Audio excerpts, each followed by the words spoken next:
और कुछ अप्रत्याशित होने वाला है।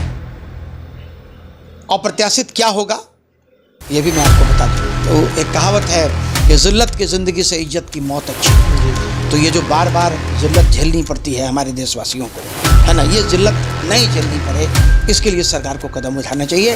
उस आदमी का 56 इंच का सीना है, 56 इंच का सीना उसने दिखाया है। और आज की तारीख में पूरे देश को मोदी का समर्थन करना चाहिए और मोदी का समर्थन करके पाकिस्तान का नाम और निशान विश्व के मानचित्र से मिट जाए, ऐसी व्यवस्था करनी चाहिए। नमस्कार, फाइनल पोस्ट देख रहे हैं आप, मैं आपका आदर्श। कश्मीर में पहलगाम में हुए आतंकी हमले से पूरा देश स्तब्ध है। इस हमले के पीछे का उद्देश्य क्या है, आगे सरकार क्या कर सकती है या कौन सी प्लानिंग है सरकार की जो फिक्स हो चुकी है, इसी पे आज हम बात करेंगे। हमारे साथ मौजूद है हमारे editor in chief Dnyaneshwar Gautam sir. स्वागत है सर। धन्यवाद आदर्श।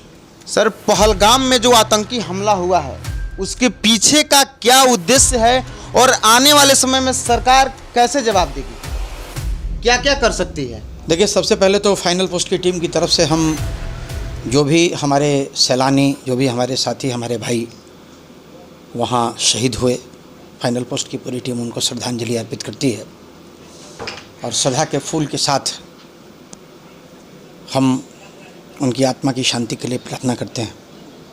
दुखद घटना घटी और भारत इस दुखद घटना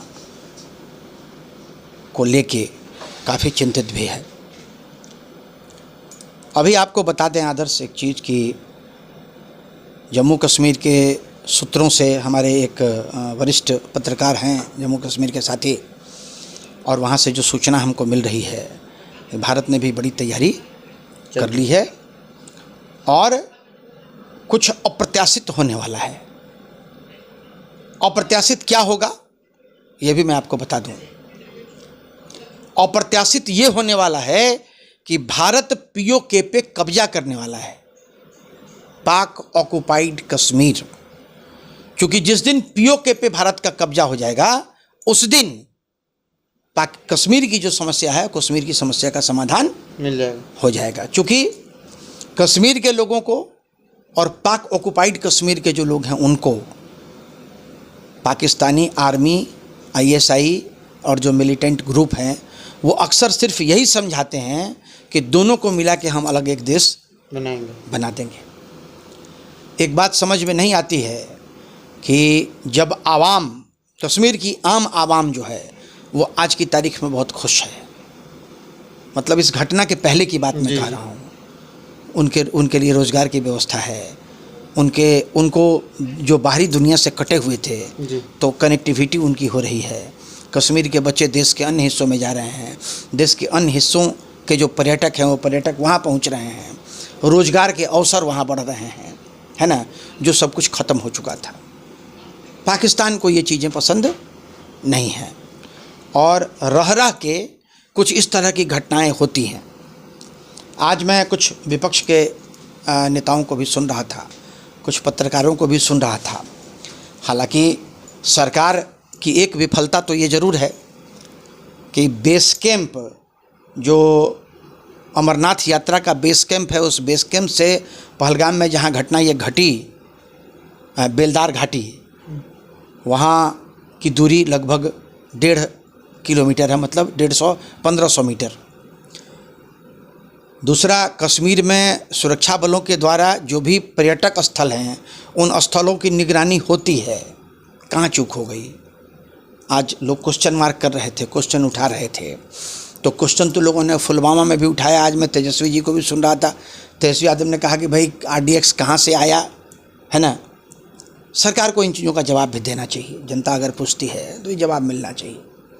क्योंकि देश में इस आतंकवादी घटना 26 लोग मर गए, कुछ और कतार में हैं, बड़ी पीड़ा देने वाली है। हम तो, मैं आपको बताऊं कि अंदर से बड़ी द्रवित थे, रात आँख से आंसू आ गए उस महिला को देख के कि जिसकी 6 दिन पहले शादी हुई थी और वो हनीमून मनाने परिवार गया हुआ था। तो दुखों का पहाड़ कैसा टूटा।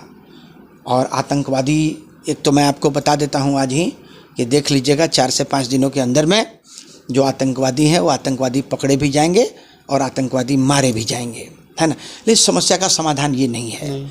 घटनाएं अगर इस तरह की होती हैं तो उन घटनाओं के ऊपर सरकार को त्वरित कार्रवाई करनी चाहिए। त्वरित कार्रवाई करने का मतलब क्या कि हमको एक्शन लेना चाहिए। तो एक कहावत है कि ज़िल्लत की ज़िंदगी से इज्जत की मौत अच्छी जी। तो ये जो बार बार ज़िल्लत झेलनी पड़ती है हमारे देशवासियों को, है ना, ये ज़िल्लत नहीं झेलनी पड़े, इसके लिए सरकार को कदम उठाना चाहिए। और मैंने तो अपने फेसबुक पोस्ट पर लिखा भी कि अगर मैं भारत का प्रधानमंत्री होता तो पाकिस्तान का नामो निशान विश्व के मानचित्र से मिटा दिया होता, और उसकी आवश्यकता है जी। मैं ये नहीं जानता हूं, विपक्ष के लोग आरोप लगाते हैं, विपक्ष के लोग आरोप लगाते हैं कि पुलवामा कांड जो बीजेपी ने करवा दिया। कुछ लोग दबी जुबान से अब ये भी कर रहे हैं कि ये भी कांड बीजेपी ने करवा दिया। बीजेपी को भी जवाब देना चाहिए, जवाब दे कि हमने अगर कांड करवा दिया तो इस कांड के एवज में हमने पाकिस्तान का पूरा पाकिस्तान हिंदुस्तान के साथ मिला दिया। एकीकृत हिंदुस्तान, जो एकीकृत हिंदुस्तान की परिकल्पना थी, उस परिकल्पना को पूरा करने का वक्त आ गया है। और मैं मोदी जी से कहूँगा, मोदी जी 2014 के पहले जब कश्मीर में घटनाएं होती थी तो बहुत गरज के और चिल्ला के कहते थे कि गला काट के कोई अगर हमारे सैनिकों का ले जा रहा है, हमारे देश के लोगों का ले जा रहा है, जवानों का ले जा रहा है, तो एक के बदले में 100 गला काटेंगे। आज ये चुप्पी जो है, ये खामोशी जो है, ये खामोशी कुछ दर्शाता है।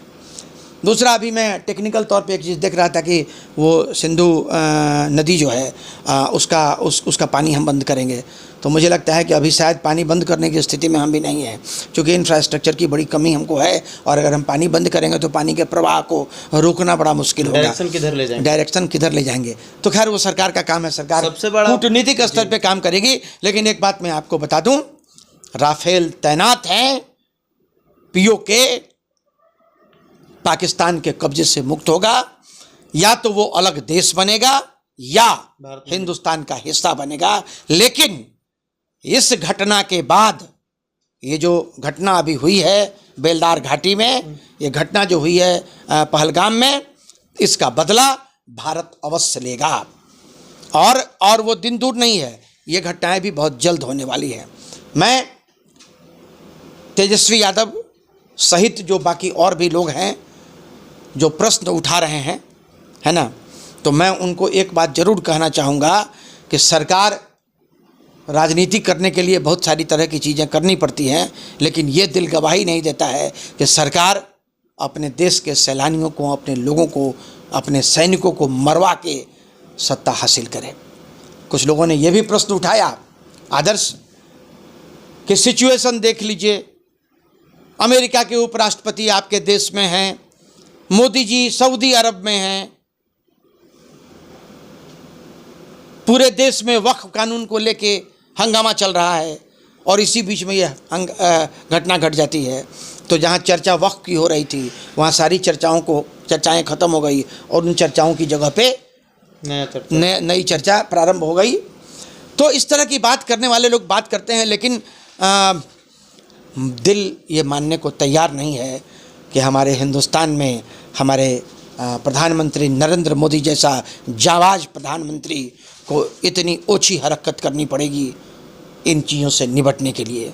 उस आदमी का 56 इंच का सीना है, 56 इंच का सीना उसने दिखाया है, और आज की तारीख में पूरे देश को मोदी का समर्थन करना चाहिए, और मोदी का समर्थन करके पाकिस्तान का नामो निशान विश्व के मानचित्र से मिट जाए, ऐसी व्यवस्था करनी चाहिए।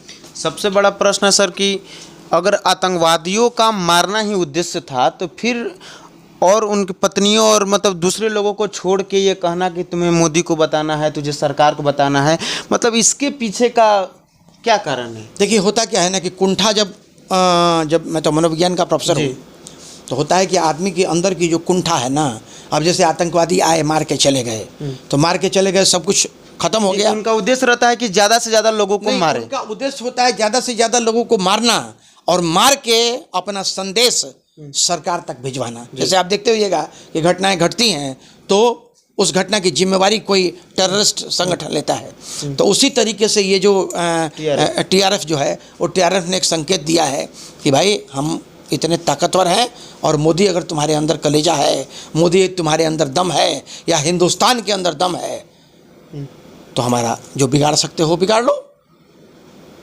तो ये एक कुंठा है, इसको आप कह सकते हैं, ये मनोवैज्ञानिक तौर पे इसको हम लोग मनोवैज्ञानिक भाषा में भी इसको कुंठा कहते हैं, कि अपनी जो कुंठा है उसकी तुष्टि के लिए हम किसी को मारते हैं, किसी को छोड़ते हैं, ऐसी स्थिति बनती है। बिहार के दौरे पे आए थे नरेंद्र मोदी, उन्होंने कहा कि मतलब गुनाहगारों को कल्पना से भी, मतलब जो सोच भी नहीं सकते हैं, उससे ज़्यादा गहरा सजा देनी भी चाहिए जी। अगर मोदी जी के 56 इंच के सीने पर पूरे हिंदुस्तान ने उनको वोट किया है, तो वैसी स्थिति में हिंदुस्तान का एक एक नागरिक उनसे ये जवाब जरूर पूछेगा कि हमारे जो ये 26-30 जो भी हों पर्यटक शहीद हुए, इनके बलिदान की कीमत क्या होगी, और उस बलिदान की कीमत मोदी जी को चुकानी पड़ेगी। चलिए, बहुत बहुत धन्यवाद सर आपका। जैसा कि आप देख रहे थे कि आने वाले दिनों में सरकार कैसा फैसला ले सकती है, आने वाले कुछ दिनों में अप्रत्याशित होने वाला है, क्या कुछ होगा, सरकार का क्या कदम होगा, हम आपको ज़रूर बताएंगे। देखते रहिए फाइनल पोस्ट। बहुत बहुत धन्यवाद।